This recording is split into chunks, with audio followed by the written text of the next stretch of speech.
Muy buenas noches a todos. Reciban un cordial saludo. Ahí le agradezco a Federico si puede apagar la cámara. Muchas gracias. Un cordial saludo para todos, especialmente para los colegas allá, Giovanni, Eric Mata, que los veo por ahí, Alexander, Edgar y algunos otros. Federico, un gran saludo desde acá de Heredia, que es donde yo me encuentro, en San Isidro de Heredia, en este momento. Les agradezco si me confirman ahí por el chat, eh, si me están escuchando, para iniciar la lección del día de hoy. Les agradezco si me dicen algunos por ahí.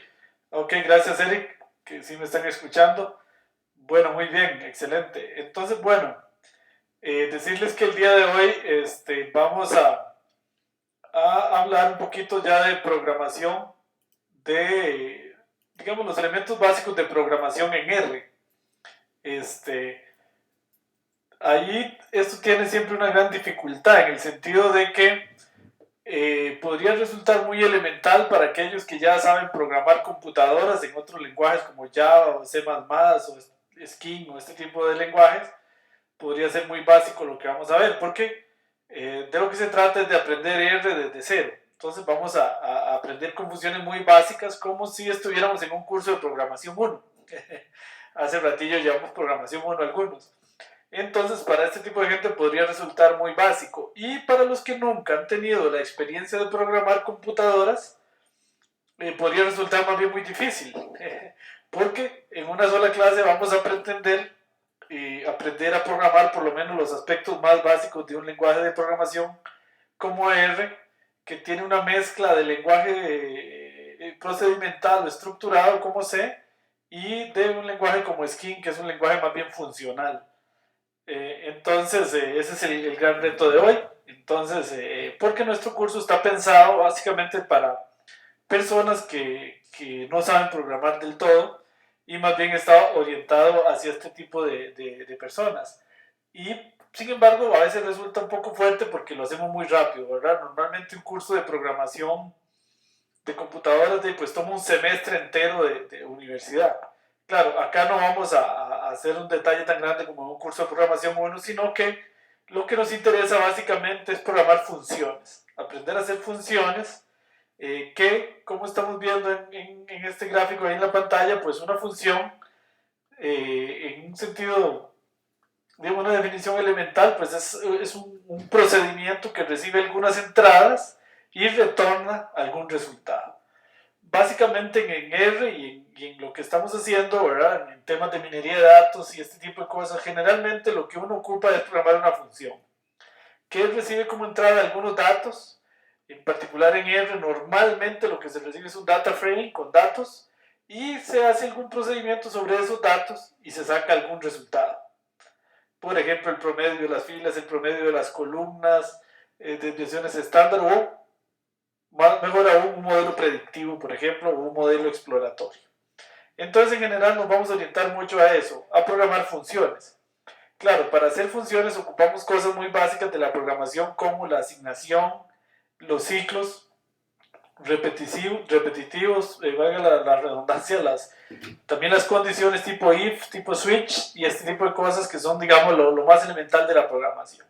Entonces, básicamente nos vamos a concentrar el día de hoy en eso. Bueno, una función en R tiene la siguiente sintaxis, tiene bastante similitud con las funciones de tipo C++, sin embargo tienen cosas que más bien vienen de lenguajes como Skin. Es una mezcla curiosa de esas dos cosas. La función tiene un nombre, este es el nombre de la función, y en la función, como es usual en R, se usa punto para separar las palabras. En R el estándar es, por ejemplo, area.triángulo, este es el nombre de la función. No se estila usar aquí guión bajo, no se estila usar letra mayúscula aquí en la A o en la T, se estila todo en minúscula y separado por un punto. Entonces este es el nombre de la función. Una flecha, tipo de asignación, luego la palabra reservada function y luego vienen los parámetros. Estos son los parámetros de entrada. Esto sería esta parte que estamos marcando acá, la entrada de la función.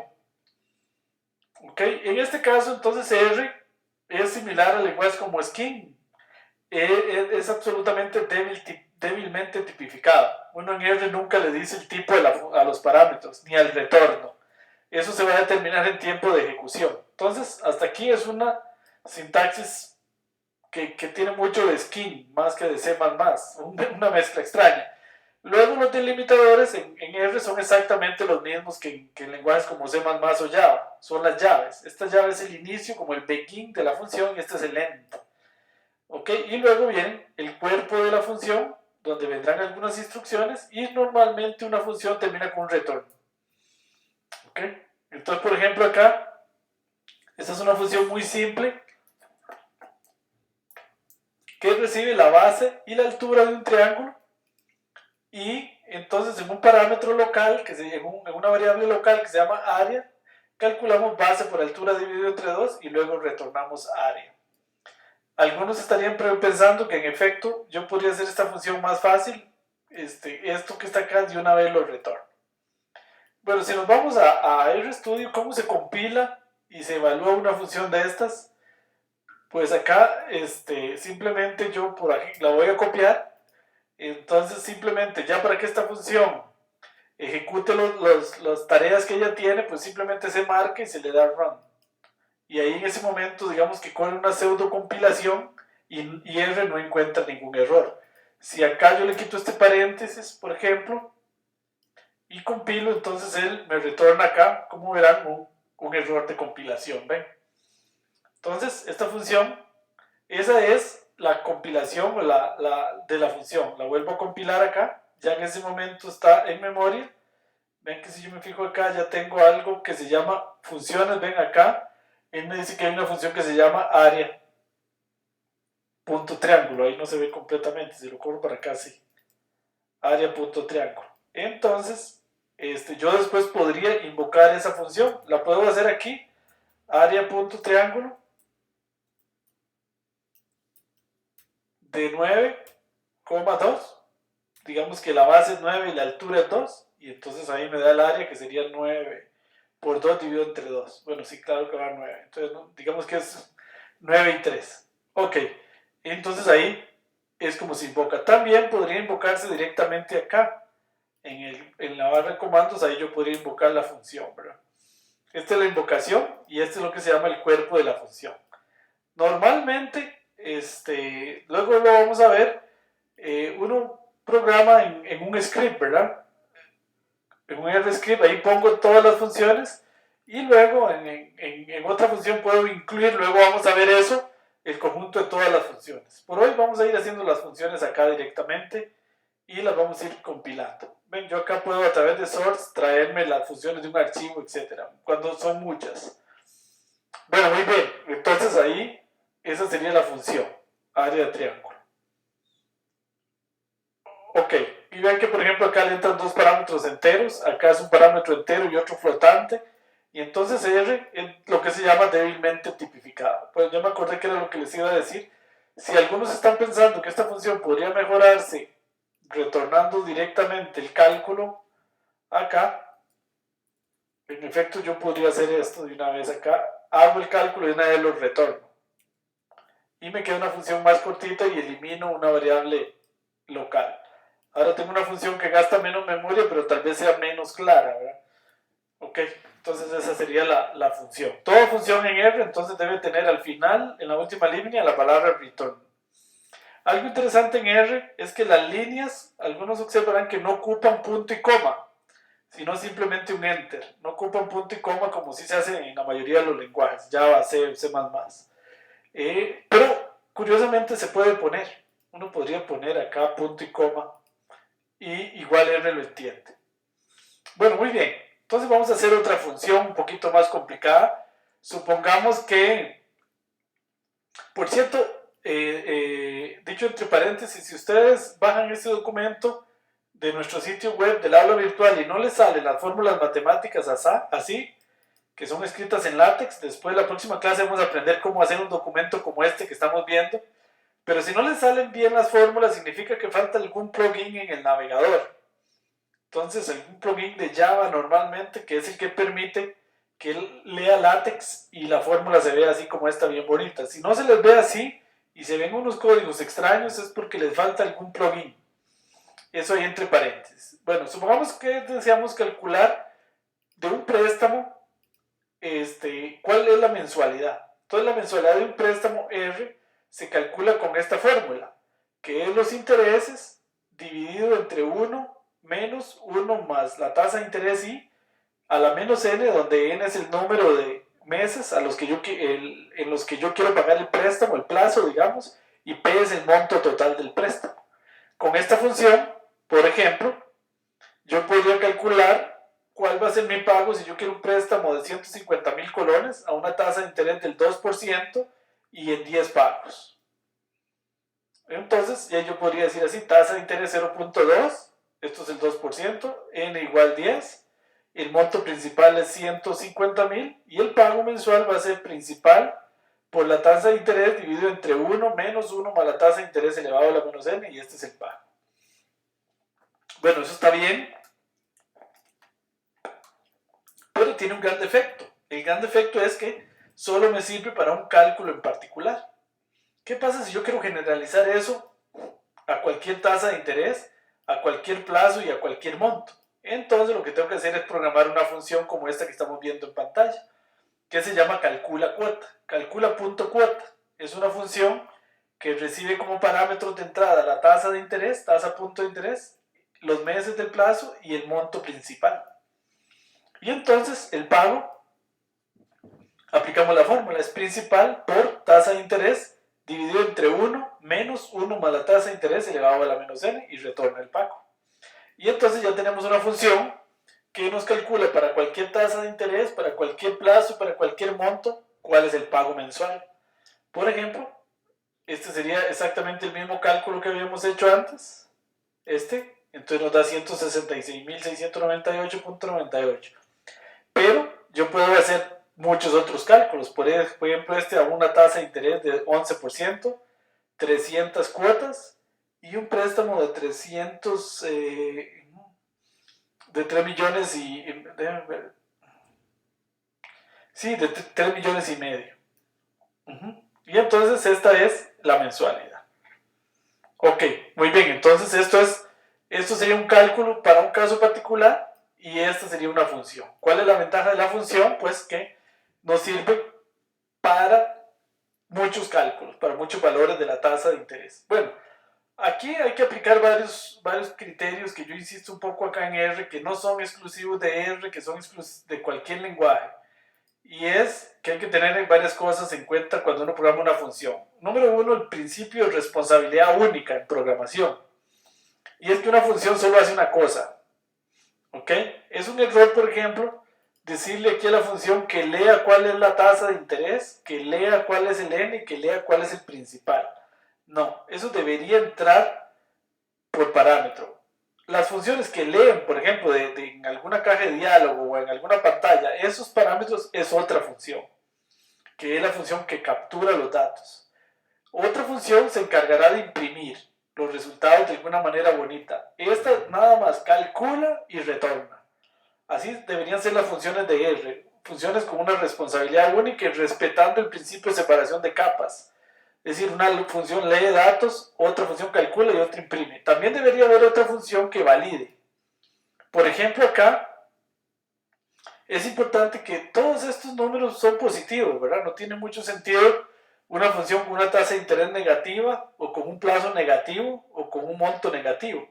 Entonces aquí se asume que estos números son mayores o iguales a 0. Ahora, ¿yo debería validar esto aquí adentro? No.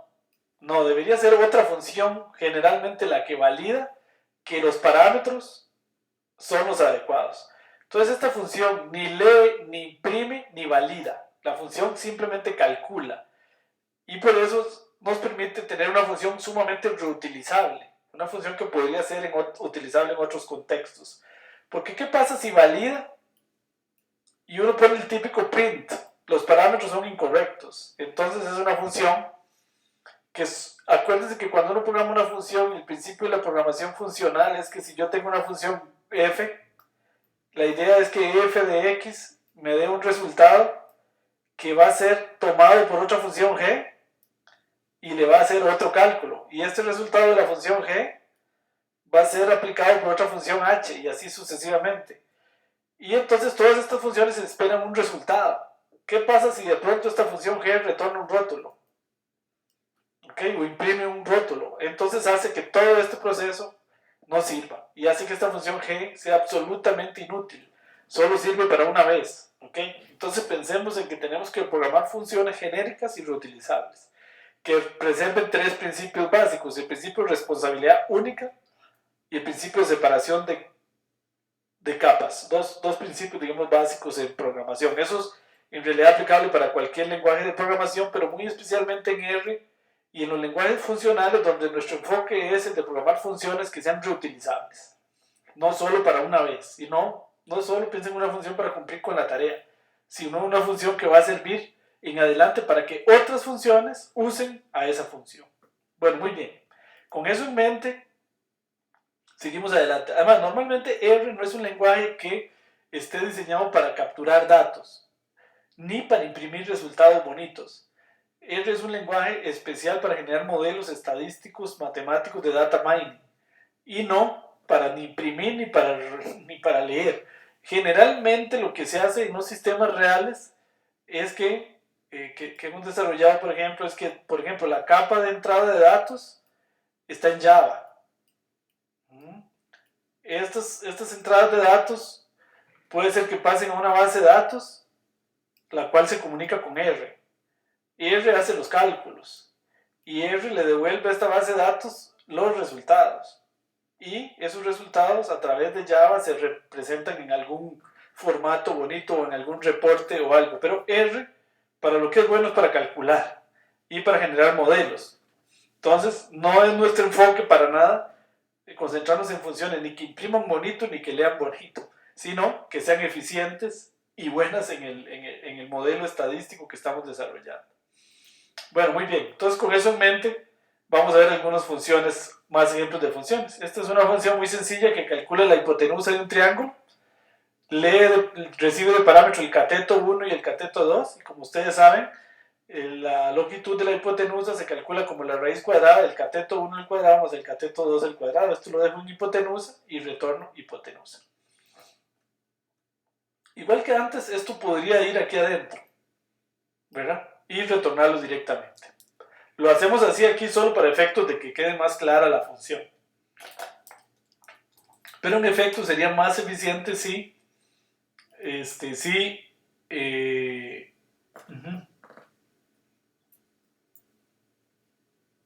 Perdón, acá que me acordé que en el TEC me dijeron que capturar una pantalla. Ya la capturé. Allá en recursos humanos.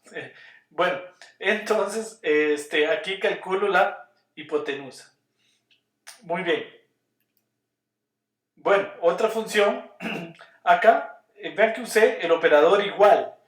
Aunque normalmente en R se estila más el operador flecha, pero igual acá podríamos usar el operador igual. Muy bien, entonces acá ilustro también el hecho de que en el return podría ir directamente el cálculo. Claro, siempre y cuando este cálculo sea un cálculo relativamente sencillo, como en este caso. Bueno, otro ejemplo. Esta es una función que recibe grados centígrados y los convierte a Fahrenheit. Entonces, bueno, recibe n en grados centígrados y retorna 32 más 1.8 por n, que sería la temperatura en grados Fahrenheit. Otro ejemplo. Una función que recibe n y calcula n factorial. Ven que son los ejemplos clásicos de programación 1. N factorial, recuerden que se calcula como 1 por 2 por 3 hasta por n. Entonces una forma muy fácil de hacerlo en R es usando el comando prot y hago la productoria desde 1 hasta n y lo dejo en fac y retorno factorial. Esa sería una manera muy fácil de hacerla. Claro, R ya trae una función que se llama factorial. Entonces nada más la estamos programando aquí para efectos ilustrativos. Y de hecho sería mejor que empiece aquí en 2 y no en 1.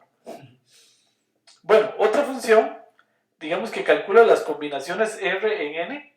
Es la fórmula matemática de combinaciones R en N. Recuerden que es N factorial entre R factorial por N menos R factorial. Entonces vamos a ver una función que recibe R y N y calcula esta fórmula.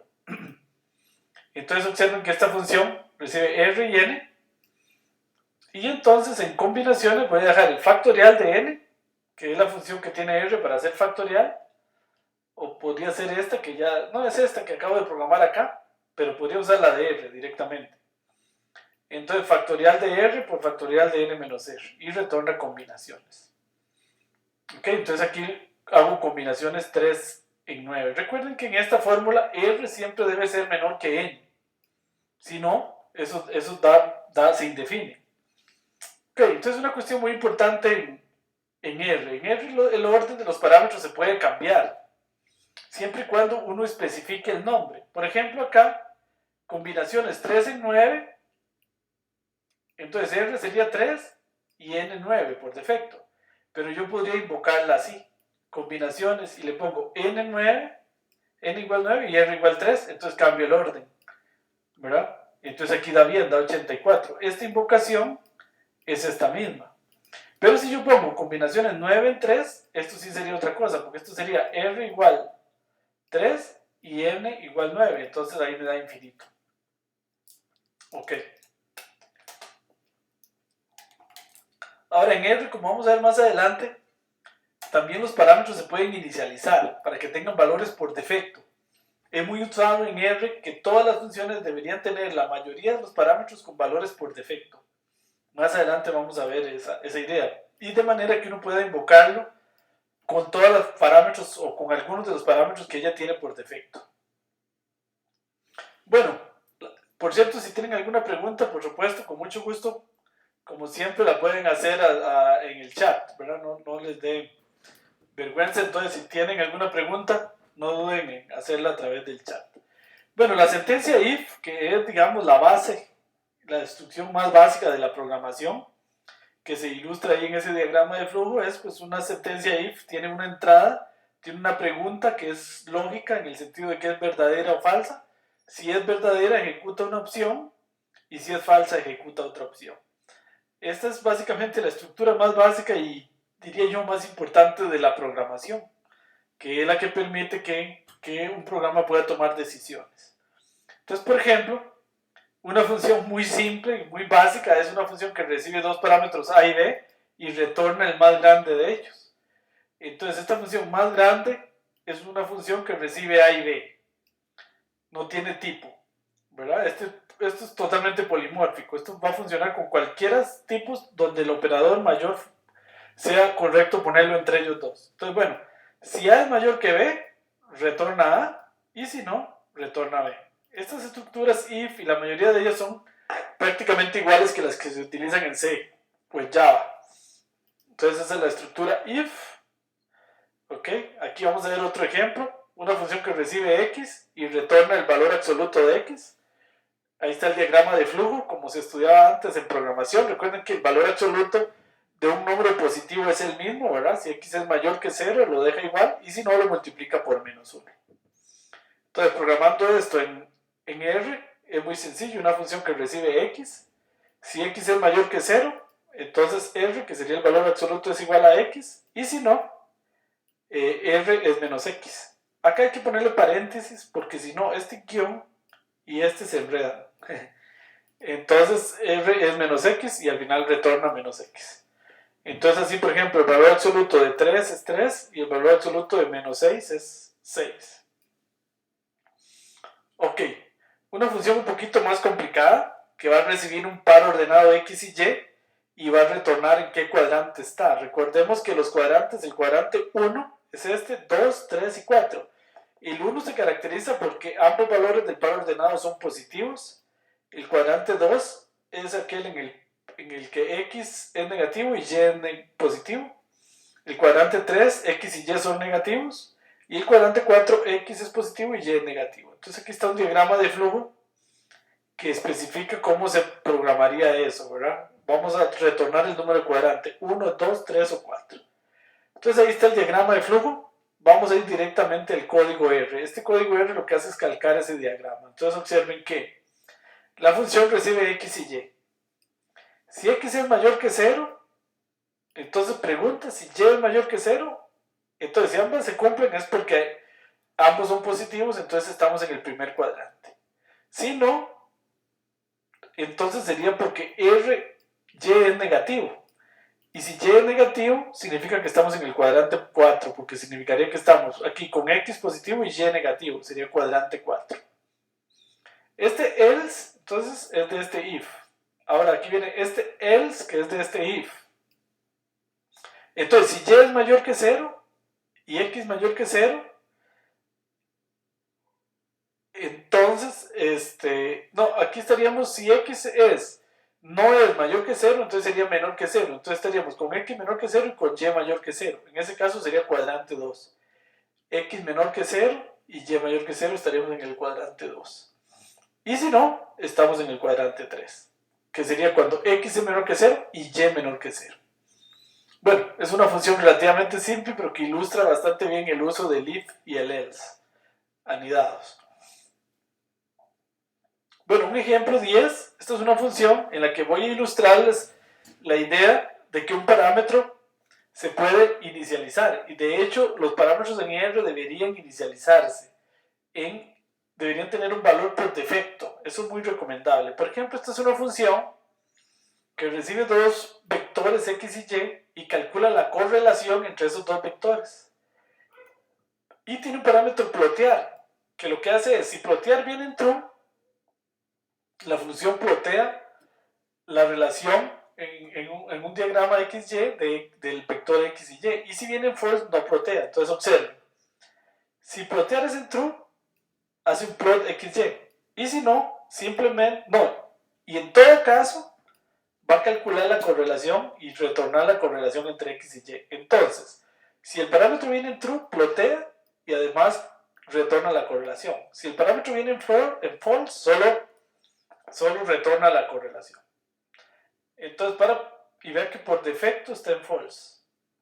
Todo ponga en false. Entonces, inicializo un vector con 50 números que siguen la uniforme y otro vector con 50 números que siguen la curva normal y le doy core_plot. En este caso, core.plot solo calcula la correlación porque no especifiqué el valor de plotear y entonces por defecto lo deja en false. Entonces solo calcula la correlación. En cambio, ven aquí esta otra invocación, le paso vector 1 y vector 2, pero el tercer parámetro lo pongo en true. Entonces esta función plotea x y además calcula la correlación. Esto es muy usado en R y una buena función, una buena práctica es que todas las funciones deberían tener un valor por defecto para pues aquellos parámetros que así lo ameriten, que ojalá, digamos, podrían ser la mayoría. Y de manera que el usuario, es muy común en R que uno invoca funciones y hay muchos parámetros que no sabe exactamente ni qué hacen. Pero,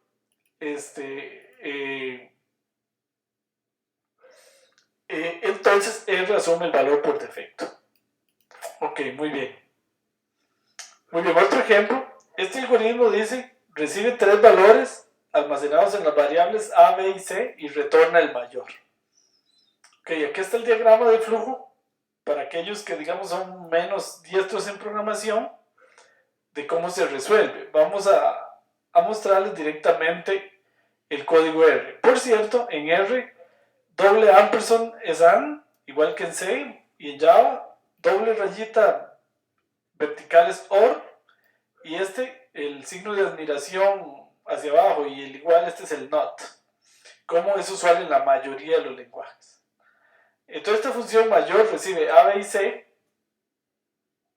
y dice, si A es mayor que B y A es mayor que C, entonces retorna A porque A sería el mayor de los 3 números.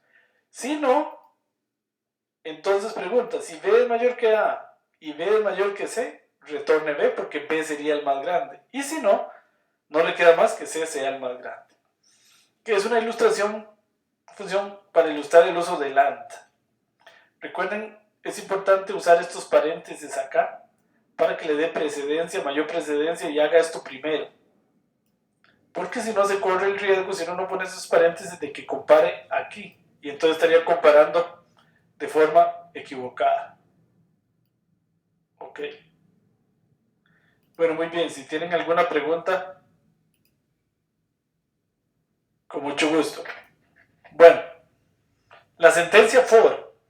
En R, el ciclo repetitivo más usado es el for. Porque el for de R es un poquito más general que el for de lenguajes como C o C++ o Java, porque en general el for tiene una variable que varía, viene la variable in y un vector. Entonces yo puedo crear este vector y luego poner la variable a variar, valga la redundancia, en ese vector. Entonces, como ese vector puede ser tan general como yo quiera, básicamente con un for yo podría hacer cualquier ciclo.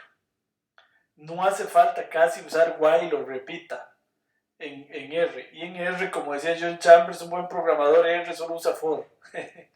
No usa mucho while ni repeat. Sin embargo, como veremos más adelante, también hay while y repeat en R. Pero el más usado es el for, que como les decía es un poquito más general que los que tienen la mayoría de los lenguajes. Entonces es muy potente. Por ejemplo, aquí voy a crear este vector que se llama aleatorios. Aleatorios voy a hacer un poquito más grande para que se vea mejor. Aleatorios lo voy a inicializar con 10 números que siguen la normal de media, 0 y varianza 1. Entonces le digo aquí for x en aleatorios print x. Entonces vean que la variación del x acá es sumamente general. Está variando en un conjunto de números que es completamente al azar. Y acá se ve como la variación de x. No es el típico for de lenguajes como Pascal, ¿verdad? Si alguno se acuerda de Pascal, yo sé que Giovanni sí. X solo variaba desde 1 hasta n, ¿verdad? Era difícil hacerle una variación distinta, entonces había que usar un while o un repita. Acá yo puedo crear el vector tan general como quiera, entonces con un for básicamente puedo hacer casi cualquier ciclo. Bueno, otro ejemplo, por ejemplo aquí x, aquí sí está variando en un vector clásico, le estoy diciendo en el vector 1 hasta 10, entonces x desde 1 hasta 10, que es normalmente lo que hacían ciclos for como en lenguajes como Pascal, ¿verdad? O Modula 2. Ajá, que era lo que estudiamos en el TEC allá hace años. Modula 2. Bueno, entonces este es otro ejemplo para x que varía desde 1 hasta 10. Una salida cat, esta es un típico salida como en C, esto sería un rótulo. Aquí mete el valor de x, luego un rótulo y luego mete el valor de raíz de x y cambio en línea, que es el usual en la mayoría de los lenguajes que vienen con mucha influencia de C. Y acá imprime. Aunque no es mala idea tender a usar cat o print en funciones de R. Recuerden que las funciones de R deben ser eso, funciones. Entonces lo que deben tener al final es un return. No es recomendable que una función tenga un print ni un cat, salvo excepciones, pero la mayoría de funciones calculan y retornan. Ok. Bueno, una función R, este es otro ejemplo, una función R que construye un vector v de esta manera, de manera que la entrada vk va a ser k al cuadrado menos 4. Solo para ilustrar un poquito el uso de los ciclos. Entonces es una función que va a rellenar a v con estas entradas, k al cuadrado menos 4, y luego retorna v. Entonces, recibe n, que es la variación del for, y esta función se llama cvector.f. Esto es muy usado en R, inicializa un vector en n ceros, luego le digo for desde k, que varía en el vector 1 hasta n, o sea, k va a variar desde 1 hasta n, haga v sub k igual a k al cuadrado menos 4 y luego retorna v. ¿Okay? Entonces eso es solo para ilustrar. Él, digamos, llena un vector con esta fórmula y luego lo retorna. Entonces f de 9, aquí está, sería 1 al cuadrado menos 4 y así sucesivamente hasta 9 al cuadrado menos 4. Ese es el vector. Acá está invocada con 35 y así sucesivamente. Ok, entonces ese es el uso de un típico ciclo for. Otro ejemplo de un ciclo for, esta función va a recibir un vector como entrada más bien y va a retornar la suma de todas las entradas en valor absoluto. O sea, esto que yo tengo aquí, el valor absoluto de v1 más el valor absoluto de v2, así sucesivamente hasta el valor absoluto de vn. Entonces va a sumar la sumatoria de las entradas en valor absoluto. Entonces esta función recibe v, inicializa un típico un acumulador de suma en 0, Luego dice for desde i igual 1 hasta la longitud de v. Ven, esto es muy importante. En R, una función nunca recibe la longitud de un vector ni el tamaño de una matriz, porque él internamente la puede determinar con length o con dim. Entonces, desde i igual 1 hasta n, va haciendo la suma y en la suma va acumulando el valor absoluto de i y al final retorna suma. Si alguno está pensando que eso se puede hacer mucho más fácil en R, estamos totalmente de acuerdo. Simplemente uno puede ponerle sum, apps, v y hace eso. Pero es para ilustrar el uso de los ciclos, ¿verdad? Ok, en R hay muchas funciones predeterminadas que facilitan mucho la vida y a veces evitan ciclos y programación muy al estilo de antes, ¿verdad? Casi todo uno lo puede hacer a puras funciones internas de R y usando más la idea de la programación funcional que está programando ciclos. Pero acá lo que estamos haciendo es ilustrar. Ok, muy bien. Acá entonces hay otros ejemplos de ejecuciones. Bueno, entonces vamos a hacer otra función. Un ejemplo de una función dice que encuentra la primera posición de un vector en la que se encuentra el valor 0. Recibe un vector, por ejemplo este vector 1, 7, pi, 0, 4, 1, digamos que recibe este vector. Y él dice la posición, la primera posición en donde se encuentra un 0. Entonces la primera posición donde se encuentra un 0 en este vector es un 4. Es en la posición 4 donde está el primer 0. Acá podría haber otro 0, acá, pero ya ese no es el primero, ¿verdad? El primero es este que está en la posición 4. Entonces en este caso esta función va a retornar 4. La primera posición del vector en la que se encuentra el valor 0. Un ejemplo sencillo nada más para ilustrar el uso del for. Y tal vez de hecho esta no es la mejor manera de programarlo, pero lo voy a programar un poquito a la fuerza en for, con for. Vamos a usar, aquí recibe el vector, un concepto muy viejo de la programación y es como una bandera. Voy a inicializar ese en -1. Para guardar ahí, -1 significa que no he encontrado el 0. Entonces dice for, variando i desde 1 hasta la longitud de v, si la entrada iésima del vector es 0 y s, que es la bandera, está en -1, entonces ponga s en i, y esa es la posición en la que se encuentra el primer 0.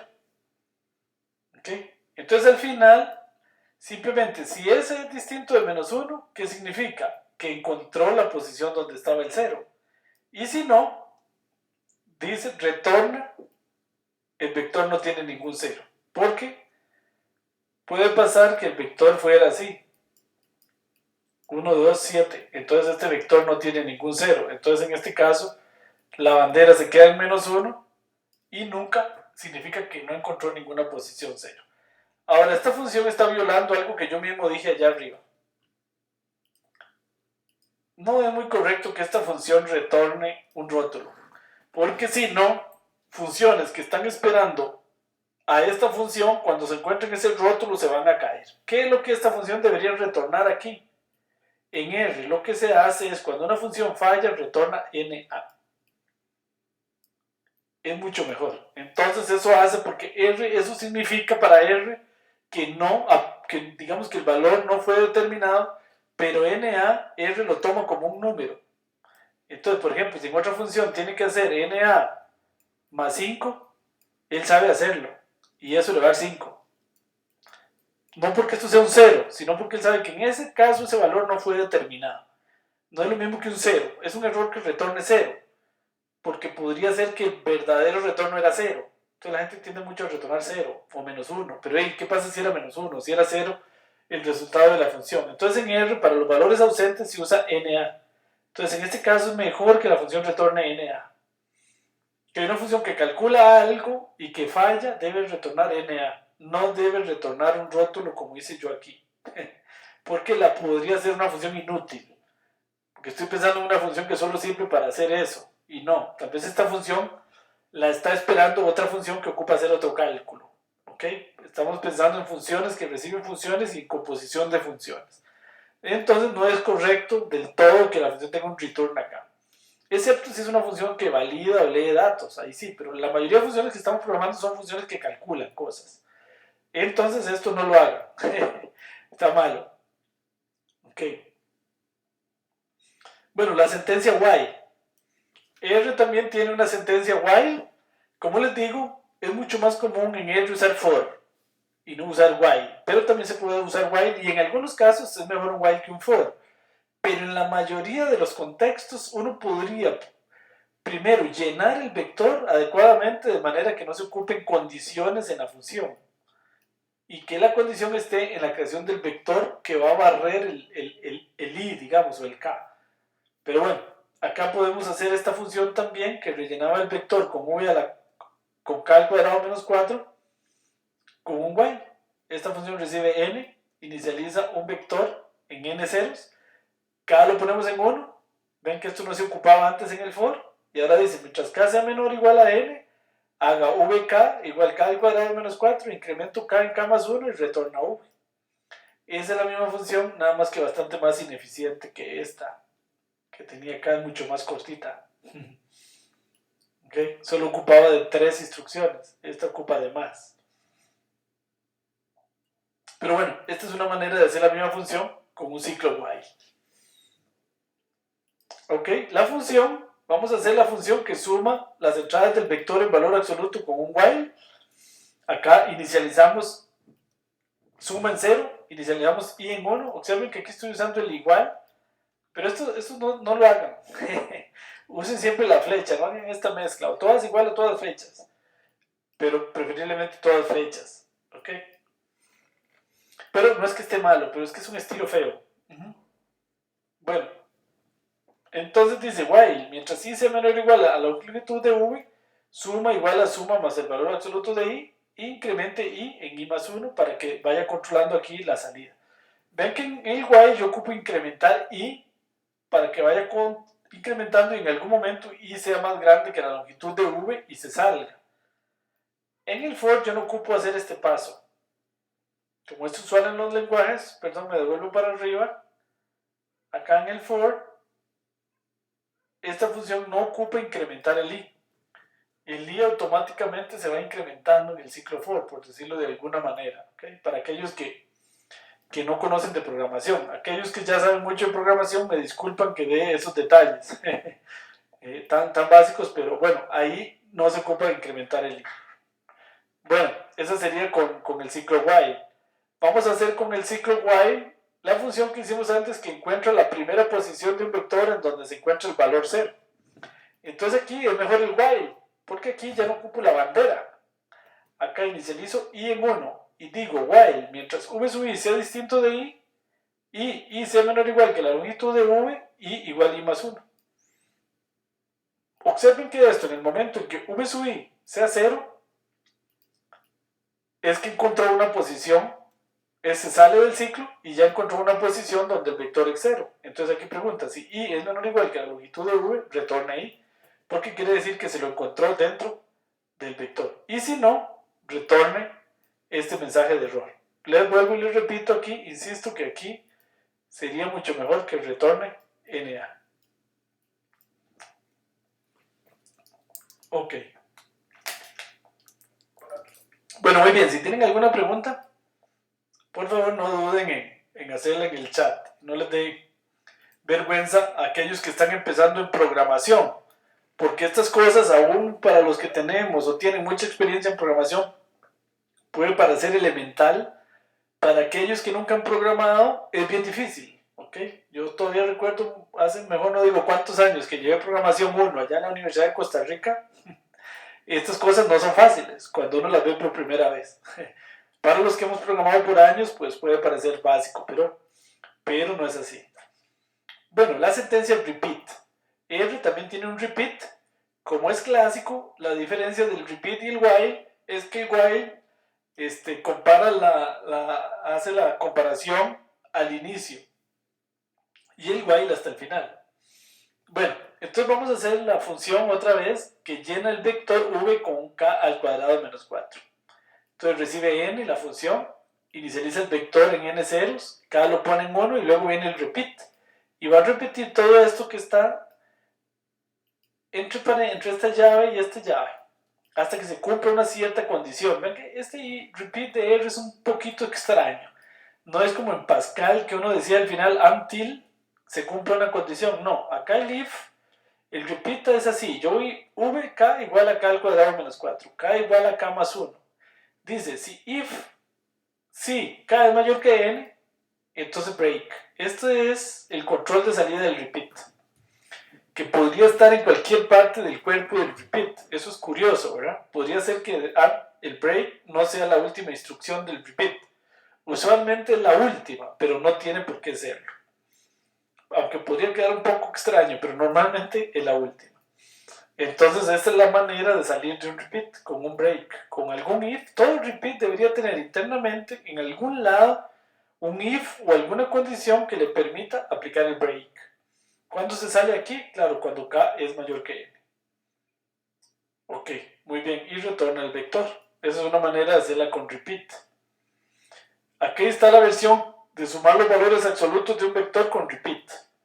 Entonces esta función, que se llama norma 1 de un vector, porque así se calcula la norma 1, inicializa suma en 0, y en 1, y luego dice repeat, suma igual a suma más el valor absoluto de v sub i, y igual y más 1, igual que antes, dice si i es mayor que la longitud de v, break, y ya sale.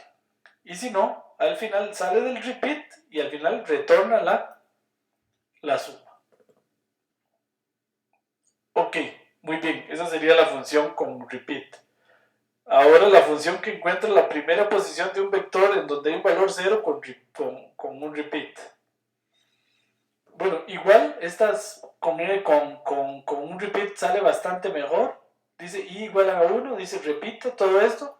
Si el vector ya es, si la entrada vi del vector es 0, o si la longitud i ya supera la longitud de v, break, porque ya eso significa que tiene que salir.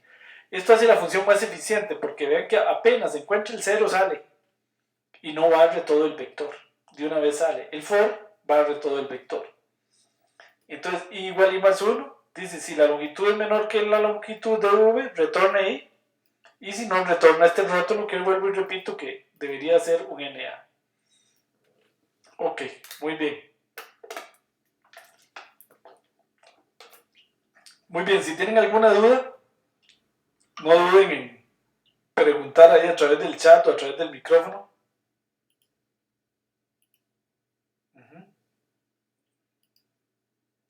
Ok, bueno, un saludo para Mesa, que lo veo que por ahí ya se integró desde hace un ratillo. Bueno, entonces vamos a hablar de ciclos anidados en R. Bueno, para esto vamos a usar algunos ejemplos de cálculos matriciales que espero la mayoría conozcan, ¿verdad? Porque no es el objetivo aquí explicar el álgebra matricial, sino ilustrar cómo se hace. Vamos a programar en R una función que recibe una matriz A, un vector X y retorna A por X. Esto es solo para ilustrar, porque en R esto sería tan fácil como poner A asterisco X, ¿verdad? O sea, con el operador de multiplicación de matrices, pero simplemente para ilustrar. Entonces digamos que va a recibir una matriz de tamaño n por m, perdón, m por n, y un vector de tamaño n por 1.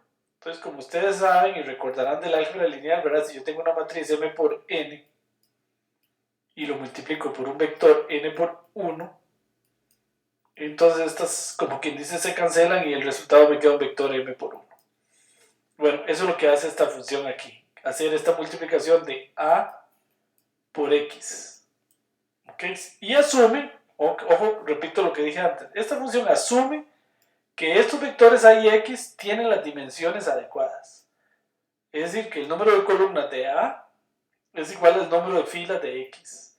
Lo asumen, no validen dentro de la función. Vuelvo y repito, la validación debería ser en otra función valida.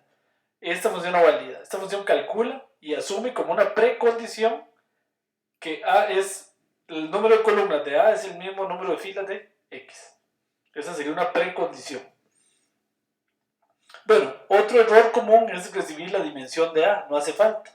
Aquí yo la puedo determinar internamente. M va a ser el número de n row de x perdón, de A es el número de filas de A, end column es el número de columnas de A, entonces aquí tengo el número de filas, número de columnas, voy a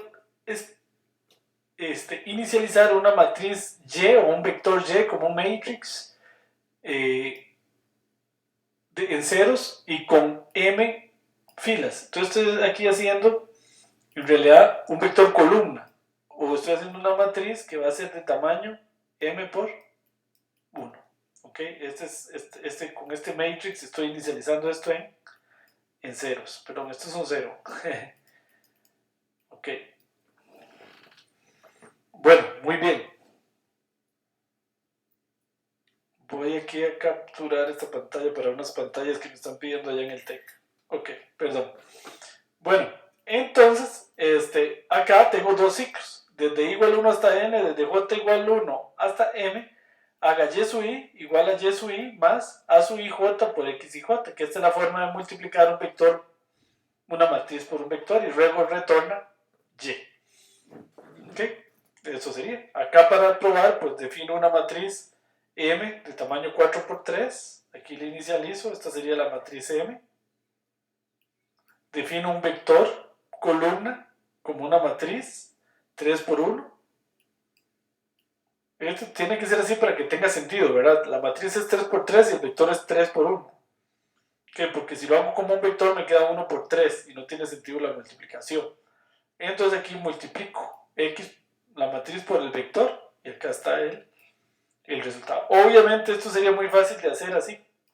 M multiplicado, este es el signo de multiplicación de matrices en R, multiplicado por V, y ahí está el mismo resultado. Pero lógicamente, y si ustedes tienen que hacerlo, no es que tengan que programarlo, pero lo que estamos haciendo aquí es simplemente ilustrando el uso de ciclos anidados. Bueno, otra función acá que recibe dos matrices del mismo tamaño, que verifica, ven, esta es una función de validación, esta es la típica función de validación. Verifica si dos matrices son del mismo tamaño. ¿Por qué? Porque ahora vamos a ocupar eso. Entonces, acá quiero ilustrarles otra cosa. Esta función recibe dos matrices A y B. Y va a verificar si son del mismo tamaño. Entonces dice, si n row de A es igual a n row de B y n column de A es igual a n column de B, retorna true. Y si no, retorna false. No hagan una función que imprime si son iguales, si tienen la misma dimensión o no tienen la misma dimensión, con un print o con un return de un rótulo, porque no serviría para nada. Esta función debe retornar un true o false, porque típicamente yo la voy a utilizar dentro de otra función en un if, para verificar que las funciones tienen el mismo tamaño. Por ejemplo, cuando voy a sumar dos matrices. Acá lo ilustro. Vamos a hacer un ejemplo que suma dos matrices del mismo tamaño. Dos matrices m por n. Entonces esta función suma matrices, recibe la función a y b y va a retornar la suma. Dicho sea de paso, obviamente R ya tiene esa función internamente, pero es para ilustrar. Entonces, no validen aquí. No, esta función asume que A y B son del mismo tamaño. Esa función que valida es esta otra. ¿Ok? Entonces, bueno, n igual el número de filas, por cierto, repito, nunca lean esto como parámetros acá, nunca los pongan como parámetros, número de filas y columnas de A, porque yo los puedo determinar internamente. Defino una matriz E con el comando matrix, la inicializo en ceros y es una matriz M por N, porque va a tener M columnas, N row igual M y N column igual N. Y luego, desde igual 1 hasta M, de J igual 1 hasta M, haga esta suma matricial, que ustedes ya saben, así es como se suman matrices. Entradas respectivas se suman. Y retorna C. Ok. Entonces, ¿qué hago yo en la práctica? Ya, digamos, para usar esa función. Defino una matriz aquí que es 4×3, M1. Defino otra matriz, M2, que es 4×3 también. Entonces, si voy a usar esta función suma, observen que acá en un if, antes de invocarla, por ejemplo, yo valido que son del mismo tamaño y luego sumo. Y retorno aquí la suma, digamos. Pero ven que la función suma siempre debe asumir que las matrices de algún lado vienen del mismo tamaño. ¿ok? Y esa validación se hace aparte. Y si yo quiero imprimir esta matriz bonito, que salga en látex o cosas así que se pueden hacer en R, entonces tampoco es la función suma matrices la que tiene por qué poner los resultados en látex. La que pone los resultados en látex es otra función, porque yo no quiero sumar matrices necesariamente siempre para dejarlas en látex. Yo quiero sumar matrices para que el resultado dé la suma de matrices y alguien use ese resultado. Ok, muy bien. No sé si tienen alguna pregunta o comentario por ahí.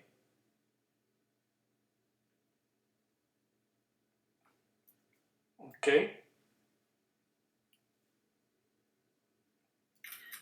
Bueno, muy bien. Entonces vamos a hacer algunas funciones ya típicas de R que son funciones para el manejo de datos.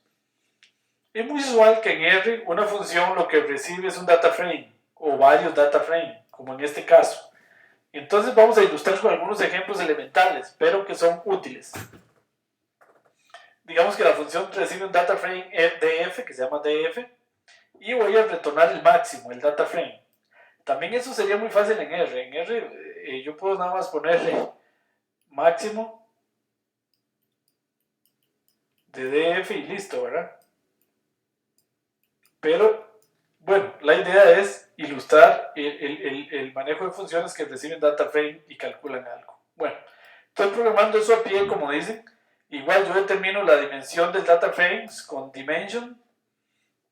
df1 es el número de filas, dimension df2 es el número de columnas, porque dimension retorna un vector de 2 entradas. Entonces inicializo, como es usual, el máximo en la entrada 1, 1, y luego hago un for. De d igual 1 hasta n y de j igual 1 hasta m, y si d y j es mayor que máximo, cambio el máximo por d y j, como es usual, ¿verdad? Este es un algoritmo bastante conocido, y al final retorno el máximo. ¿Okay? Lo que hace es básicamente ir comparando la primera entrada con todas las entradas, y en el momento en que la entrada respectiva es más grande que ese máximo, lo cambia, y si no, lo deja igual. Bueno, acá hay un ejemplo. Yo puedo leer el ejemplo de estudiantes con el comando read table, y después le digo máximo datos y me retorna 9.7, que sería el máximo de esos datos. Entonces es un típico uso de funciones en R. Reciben un data frame que normalmente ¿de dónde viene? De un read table o algo por el estilo, o de una base de datos o de un Excel en el que se leen los datos, y luego esos datos que están en un data frame se le pasan a alguna función para que haga algo con esos datos. Ok, bueno, muy importante, retornando una lista de valores. Normalmente en R, las funciones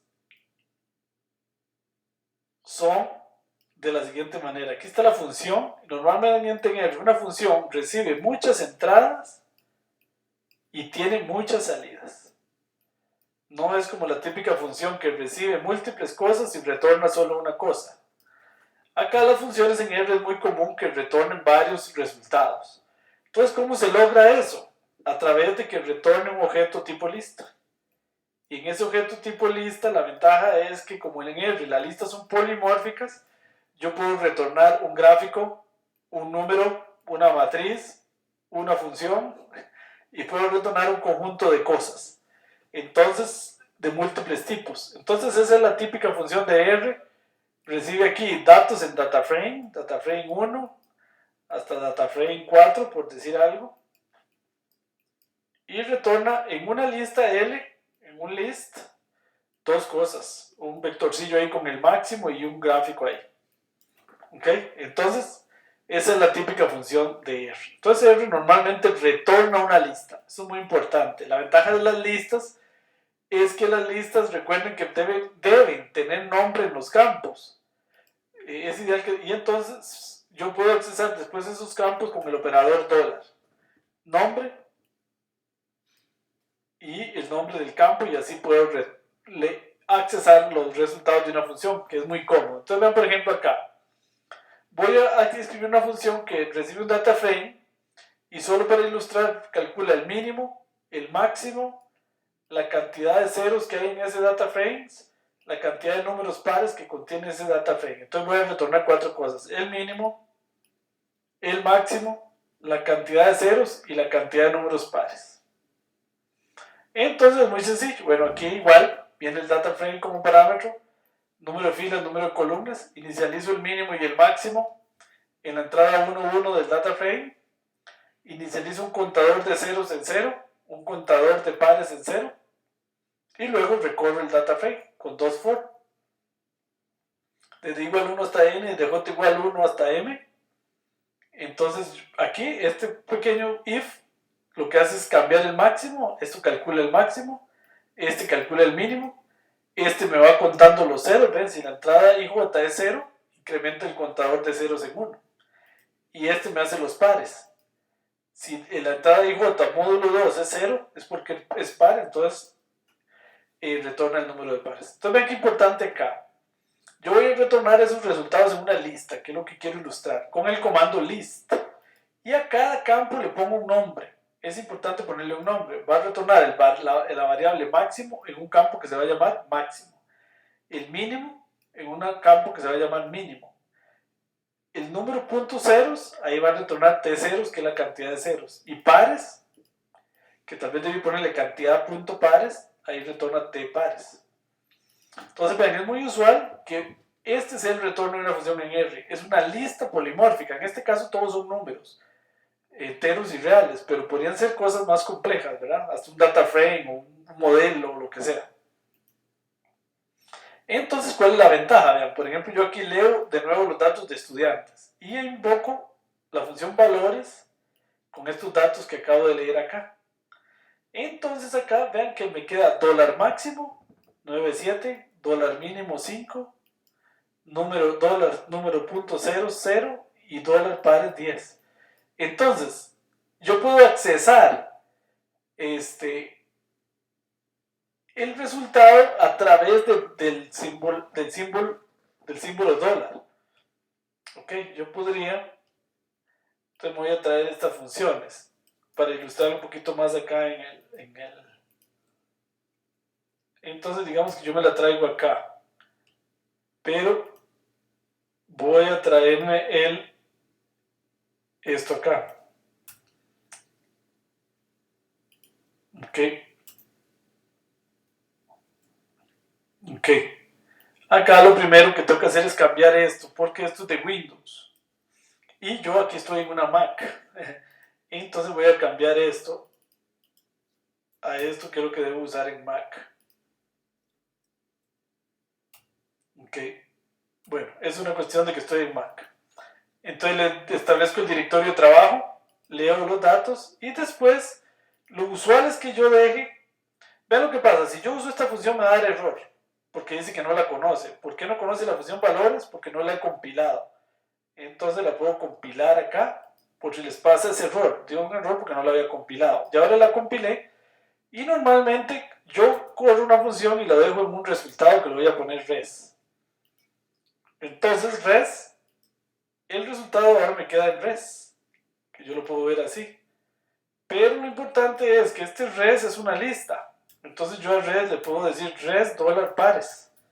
Y entonces me da ahí cuántos pares tenía el data frame. ¿Ven?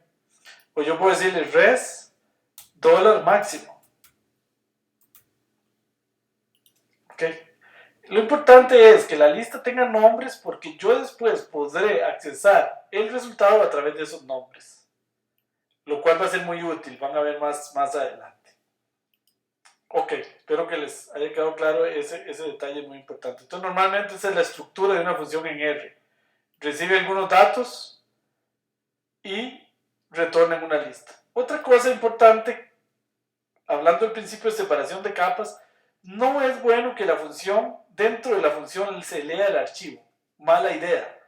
También, porque me hace que sea una función que solo sirve para un archivo de datos. Y eso es muy mala idea. Normalmente el archivo se lee fuera de las funciones, los datos se dejan en un data frame y las funciones lo que reciben son data frame. Y nunca hacen lectura de archivos o guardado de archivos dentro de la función. También, si yo tengo que retornar un data frame, mejor lo retorno aquí en este return. Y luego, fuera de la función, con un write table, guardo los resultados en un archivo, pero no dentro de la función. Ok, vuelvo, insisto, en el principio de responsabilidad única, se llama de una función. No hagan funciones que hacen miles de cosas al mismo tiempo. Cada función hace solo una cosa.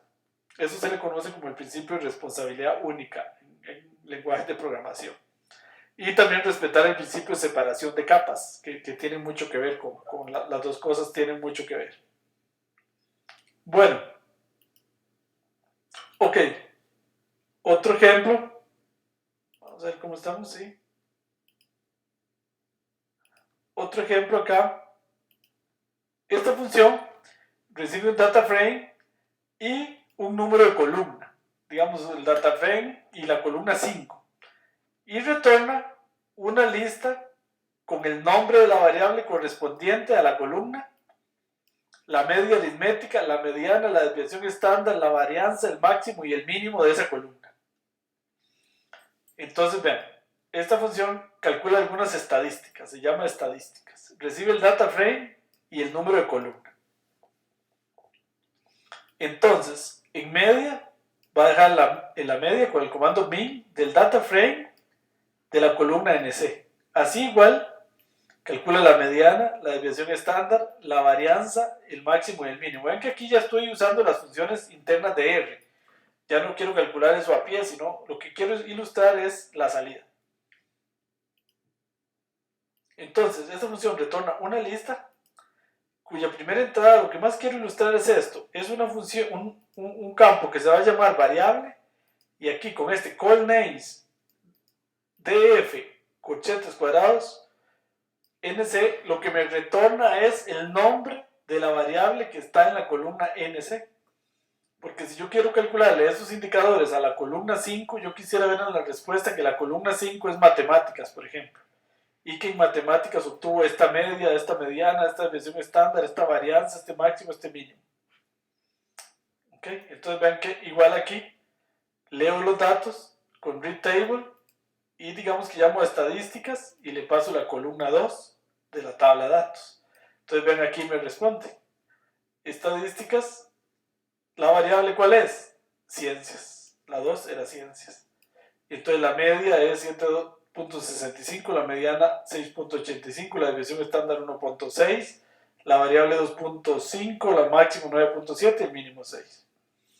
Ahora, si yo hago estadísticas con la columna 4, entonces vean que es historia. Bueno, muy bien. ¿Ok? Muy bien. No sé si tienen alguna pregunta hasta ahí. Otra cuestión importante acá para terminar con una función un poquito más complicada. Esta función panel de correlaciones la estoy usando, programando, porque vean que se la pienso pasar a esta función PERTS, que era la que hacía este gráfico que habíamos visto el otro día. Pero yo quiero modificar este gráfico de manera que acá me ponga los diagramas de dispersión en la parte inferior de la matriz, pero en la parte superior, en lugar de poner lo mismo, me ponga la correlación y me ponga un número que es proporcional. Vean que este es grande y este es muy pequeño. Es proporcional a la correlación. Entonces yo quiero hacer que la función PERS, porque recuerden que la función PERS lo que hacía era repetir esto aquí, por ejemplo, o esto aquí. Entonces en lugar de que haga esa repetición, que ponga el valor de la correlación. Entonces, ¿cómo logro eso? Programo esta función y se la paso de parámetro a esta otra función que está esperando una función. Es un poquito complicado, pero bueno.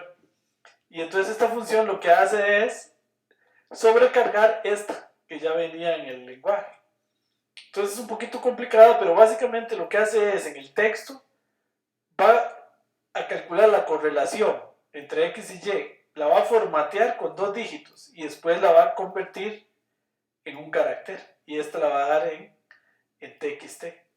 Y entonces el texto lo va a poner en la posición 5,5, o sea, en el puro centro. Y el tamaño del texto va a ser 6 veces el valor absoluto de la correlación. Eso es lo que hace que este número sea pequeñito y este sea muy grande, porque el tamaño es 6 veces la correlación. Entonces esto es 6 por 0.12 y esto es 6 por 0.96. Entonces ven que es interesante, el número me refleja la magnitud de la correlación. Y esta función que programé aquí se la paso de función a esta otra. Es para ilustrar cosas un poquito más complejas. Ahora, estos 3 puntos es muy importante. Esos 3 puntos significa que hay una función dentro de ella que puede estar recibiendo más parámetros que yo no sé cuáles son ahora y que se van a usar entonces por defecto. Esto significa que dentro de la función podrían haber otras funciones que utilicen algunos parámetros que yo en este momento no conozco y que los voy a dejar por defecto. Okay, eso también se usa mucho en R. Bueno, muy bien. No sé si tienen alguna pregunta hasta ahí.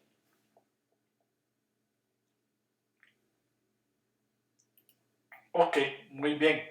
Entonces, para terminar, les voy a ir a mostrar nada más la tarea de esta semana, que sería la tarea número 3, ¿verdad? Ok, básicamente esta tarea número 3, igual podría resultar muy elemental para aquellos que ya saben programar de hace muchos años, aunque siempre es bonito refrescar. Y la idea es que con estas funciones digamos, cubriendo la curva de aprendizaje del lenguaje R. Pero bueno, podría resultar un poquito simple para los que saben mucho de programación, pero un poquito difícil para aquellos que nunca han programado computadoras.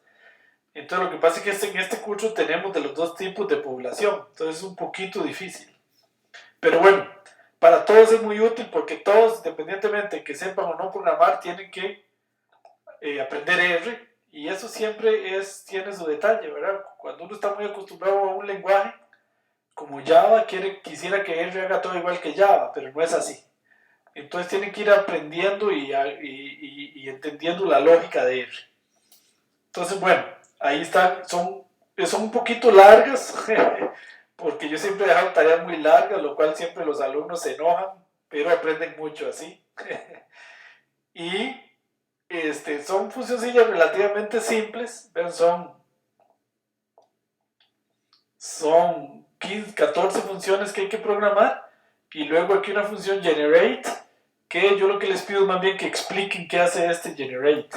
Este generate es una típica función de R que se hace mucho para generar datos, para hacer simulaciones, o sea, datos que se comportan de alguna manera para hacer alguna simulación. Y más adelante vamos a usar estos datos en algunos modelos de clustering, porque con ellos genero datos que tienen cierta característica que yo quiero utilizar luego en una función de clustering. Entonces aquí lo que les pido es ver y explicar qué hace esto. Como siempre, el entregable es un PDF con los resultados. Ya en la próxima lección vamos a aprender cómo hacer documentos autorreproducibles como este que yo estoy mostrándoles aquí, automáticamente en R, para que me genere un HTML o un LaTeX. Para aquellos que son seguidores de LaTeX, lo pueden hacer en LaTeX, si ya tienen LaTeX instalado en la computadora, o lo pueden hacer directo en HTML, también se puede hacer en Word, pero que R me genere automáticamente el reporte. Y dejemos la cultura del copy-paste, que es lo que hemos hecho hasta la tarea de hoy y todavía para la tarea que viene. Pero a partir de la semana que viene vamos a aprender a usar y a generar documentos autorreproducibles en R, lo cual es sumamente útil y potente, con un paquete que se llama Canit R y con RStudio. Bueno, eso lo vamos a ver en la clase que viene. Todavía por esta lección tienen que generar el informe con la lógica de irlo pegando en Word o en LaTeX o lo que sea, pero a puro copy-paste. Para la próxima van a ver qué fácil es generar un reporte en R automáticamente. Por ahí me parece que alguien ya lo hizo en la tarea, porque yo vi que generó un HTML. Bueno, entonces esa sería la tarea, como siempre. Las dudas ahí las atendremos en el foro, Carlos Agüero, que es el asistente de este curso, o mi persona. Estaremos atendiendo dudas y consultas durante la semana. Ok, bueno, muy bien. No sé si tienen alguna pregunta o comentario.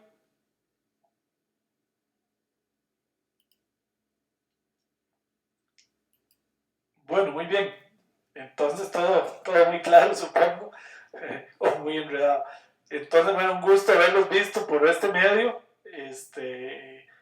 Un gusto pues que estén en el curso. Cualquier duda, consulta o comentario, pues no duden en hacerlo a través del foro, preferiblemente, o si es algo personal, pues lo pueden hacer a través de un email. En el foro es más interesante porque ahí se hace más trabajo cooperativo.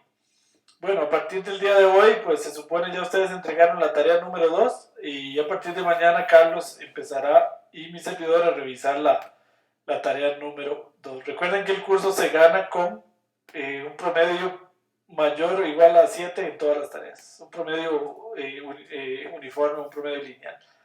Ok, bueno, muy bien, un gusto haberlos visto. Muy buenas noches, un saludo para todos. Y nos vemos de hoy en 8 días. Muchas gracias, nos vemos. Hasta luego.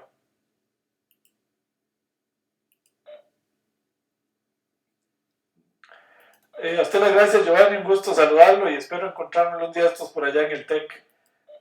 Un saludo para todos y nos estamos viendo.